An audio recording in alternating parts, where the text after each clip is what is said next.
Hi, I'm Jody from writerslife.org, and today we'll be talking about top mistakes to avoid when writing a novel.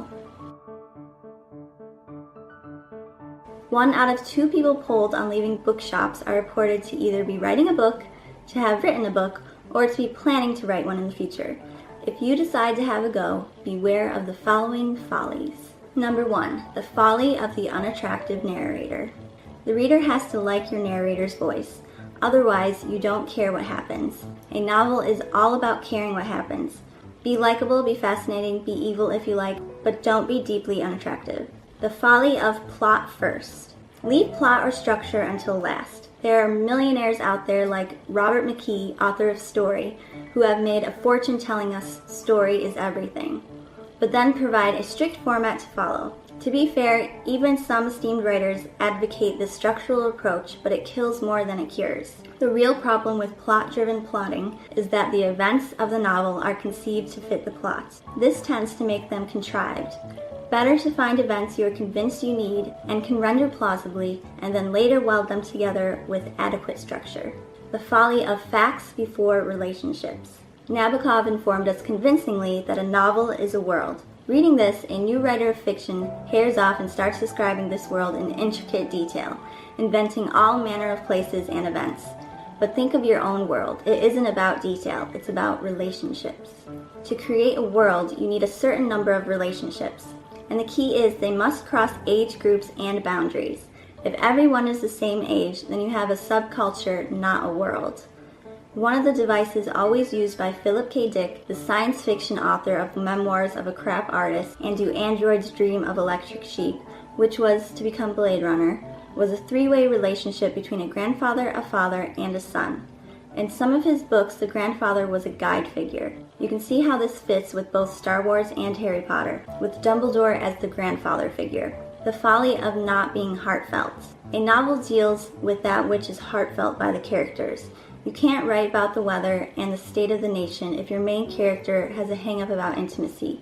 Intimacy is his thing, his heartfelt concern, so get that out in the open. Even a clever scene will feel thin and containing too much information if it's not heartfelt. The folly of not leaving things out.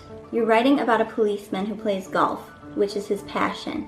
You know about golf, but not much about the police. To prove the opposite, you keep putting in references that show you've done your homework on the boys in blue. Forget it, leave it out. Write about the thing you do know of, golf, and skip over the rest. One good tip is to make all policemen, if this is your weak spot, hate their work. That way you don't have to write about technical things at all. Remember, an author can take anything they like out, and should, otherwise it becomes far too boring. Number 6, the folly of extensive detail. What level of detail to put in is a frequent concern for the novelist. In fact, it's the narrative voice which determines the correct level of detail. Voice, when you strip it down, is just a reflection of the 1 or 2 basic concerns of the narrator. Most usually what is threatening him, either physically or mentally. Depending on what is at stake for the narrator or the character through whose eyes we see things, we see and take note differently. Just as we notice all kinds of trivial details as we wait expectantly in a room for the results of a medical examination. So the level of detail is intimately connected to the level of threat under which the central character or narrator is put. The folly of mistaking linked events for real plot. One thing after another tied up neatly is usually called the plot, but real plot exists in the first sentence. It is the sense of tension or expectation in that sentence, not story or event sequence or casual secrets or character motive. It's about the least understood part of writing, but you can easily develop a nose for it. The best way is to think of a character with a conflict in their personality. Say a bodybuilder who works in a library restoring old manuscripts. From the very start, there is something to write about there. Plot is simply that, something to write about. That's how you can feel its presence in the first sentence. Are you being pulled by this something, or are you pushing an idea in your head and out onto the page? You need to get used to being pulled along. The situation you put your characters in, the world, must exert sufficient pressure on them to give you something to write about. The folly of proposals. It's tempting to try to get that deal before you do the hard work, but it's the writing equivalent of a 110% mortgage. You'll have to write a cracking proposal as well as the first few chapters, and it will take as long as the book to do this. You will have to do the book anyway, You will have to solve the problem sometime, so why not now? The folly of not having an agent.